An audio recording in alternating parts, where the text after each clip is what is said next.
resource teacher. Principal Pierogi, at your service. Bonjour, I am Mr. Martin, and I'm the teacher.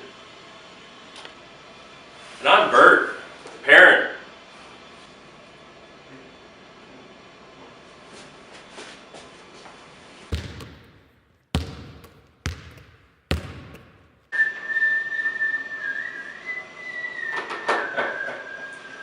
So we've been having some problems arising according to several of Victor's teachers, and we were just wondering if there's any changes that have been happening at home lately.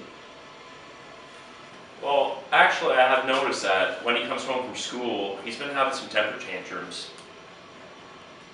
I've also noticed that his temper is getting worse, and it's beginning to affect his work in class.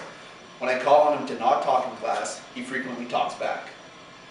I've noticed that he used to have a hard time waiting his turn in lunch months too. One of the problems that's coming up among teachers is that he can't sit still in class, and because of his behaviors, it's often resulted in us giving him a detention. The problems that is causing some of these behaviors are his ability to stay organized. He is very forgetful in class and tends to forget assignments or does not do them. On a sec, Vic's got ADHD, so his disorganization is just part of that. It's not his fault. Well, I'm sorry, Bert, but we weren't made aware of this until right now. How long has he been diagnosed with ADHD, and how severe is it? He was diagnosed with it 2 years ago, and in grade 6, his teachers didn't do anything about it then either. Well, I've had other students act in similar ways, and they've seemed to find ways to keep their behaviors out of my classroom. Why is Vic any different from them? Well now, those students aren't necessarily diagnosed with an exceptionality. You should reconsider the way you look at the student in your classroom. I don't know if our teachers are properly trained in teaching students with this type of exceptionality. We will have to look at ways to ensure that everyone has proper training in this matter. I thought that every teacher would be trained in these subjects. I think it's time that schools got up to date, or I'll have to take my child out of the school and enroll him in a school that has proper training. I'll jump in here before we get too far into the weeds. Like Mr. Martin and Mr. Pughook are saying, there is a major issue here. And if your child has ADHD, obviously we can work with that. But the reality of the situation is that training, intervention, supports, it all adds up, and there's a cost for it all. What it comes down to is that it's a two-way street. So we need to know what's going on at home that could be affecting us for better or worse. Well, I'm willing to take part in training, but I think that this learning needs to be reciprocal for both parent and teacher so that we are on the same page for how to properly handle the teaching and learning for Vic. If training is going to be given, I would love to take part in it. So I can weigh in with my experiences and strategies that I've worked with Vic before, seeing that it is my child. Again, I think we need to be aware of the fiscal side to this. We're already on a tight budget as it is this year, and we've already put down major deposits to have guest speakers William Buggy and Craig Siganti face off in our Octagon next week. Well, if funding is the issue, I'll do the research to find out the information needed to be able to ensure that we can continue our mission to provide a positive learning environment for all learners, including those with ADHD.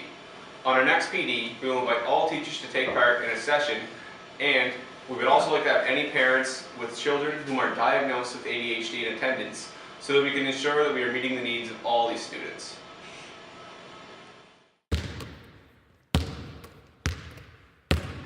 Alright, first of all, I would like to thank everybody for coming to today's professional development session. We need to break it down so that all aspects of a child's day whom is diagnosed with ADHD has the supports in place to strive in life and within our school. I'm here because my son has ADHD and I love him so much. I've been doing some research on my own, and I'm here to share with you some strategies that will help manage his disorder, not just in the classroom but at home too. Right. So as far as the classroom and general school setting, there are a lot of tools that we as teachers and administrators have at our disposal. Supporting students doesn't always mean spending lots of money on equipment, and consultations. I once had a student in my class who I assumed had ADHD, but was not diagnosed. I looked up some of his behaviors and found that getting his attention was one of the first steps to ensuring success in the classroom. I found that when I lowered my voice, they became more in tune to what I was saying. I would usually get the class to repeat back to me the things that I was saying so that I knew that they understood the goals for that day. That's a very good point to make, Mr. Martin. And it's worth noting that these simple strategies don't just benefit the students with ADHD, but they can in fact help all the students in the classroom. One thing that I feel should be mentioned is that the student must be aware of his or her own diagnosis so that they can be a factor in making the classroom a better place for all. Yes and no. Knowing is half the battle. And so you're right that it's very important for the student to know their own diagnosis. You're also right that once they have the diagnosis, that they assume their share of their responsibility for managing it. But that doesn't mean that they're off the hook for all of it. Think of it like you would more of a physically apparent disorder like diabetes. It's vital that someone with diabetes would be aware of their condition and take the right steps in managing it.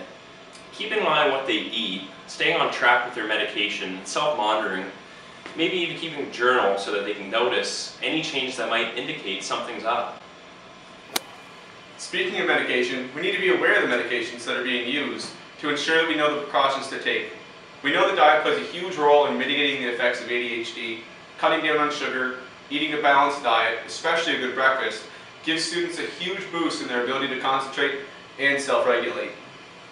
So right now we have Vic on Ritalin. So Ritalin helps to increase attention and decrease restlessness in children and adults who have been diagnosed with ADHD. One thing that the staff should be aware of here is that there are many different types of medication that students may be prescribed, depending on their diagnosis and severity of ADHD. Another thing everyone should be aware of is that these medications have some side effects that can affect the way a student behaves in the classroom. Some of these side effects include nervousness, agitation, anxiety, sleeping problems, which you can identify as insomnia, stomach pain, loss of appetite, weight loss, and nausea. That's all very helpful information. One thing we should take into account on the administrative side of things is that we need to minimize the distractions in the school. Do you want to weigh in, Mr. Perobi, on how we can do that? There are a few things that come to mind. I think that students roaming in the halls, passing by classrooms can be an extreme distraction, and we could definitely minimize that. Also, another thing that I find causes a ruckus in the classrooms is constant calls over the intercom. I've had complaints about this before from students, but I think we can cut back on those for other times rather than during instruction. Another thing that can happen in the classroom is ensuring positive feedback.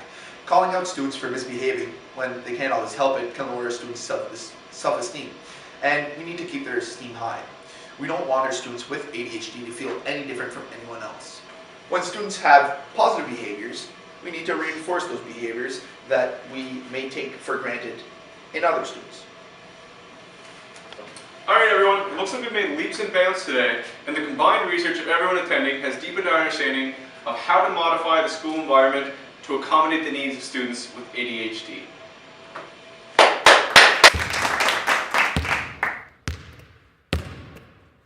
Listen, we've had some huge successes here in the past few months, and we want to know if this ran in tandem with the things that are happening at home.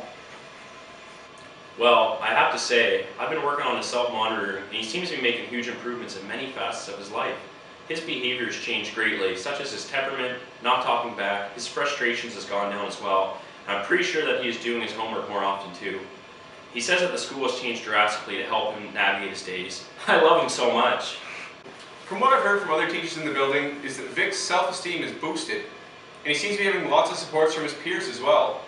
We've also been trying to find ways to enrich Vic because he's becoming more comfortable, and we found out he is an exceptional drawer. He's even talking about becoming a graphic designer.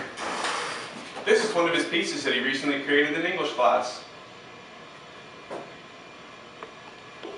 As I've said before, funding is tight, but we've gone ahead and spent some money on providing fidget toys in the classrooms to help keep students' attention. We've also put up some posters of awareness to ensure that these students with exceptionalities feel welcome and included. Some of them say things such as, "It's okay to have a brain that works differently. You are enough. I love you so much." We've also changed up Vic's diet. He's beginning to wean off his medication.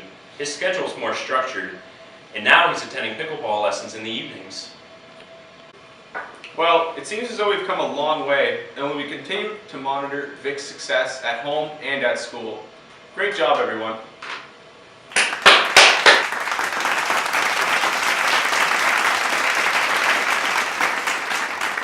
Just general call for teachers. Where are you? General call? I'm just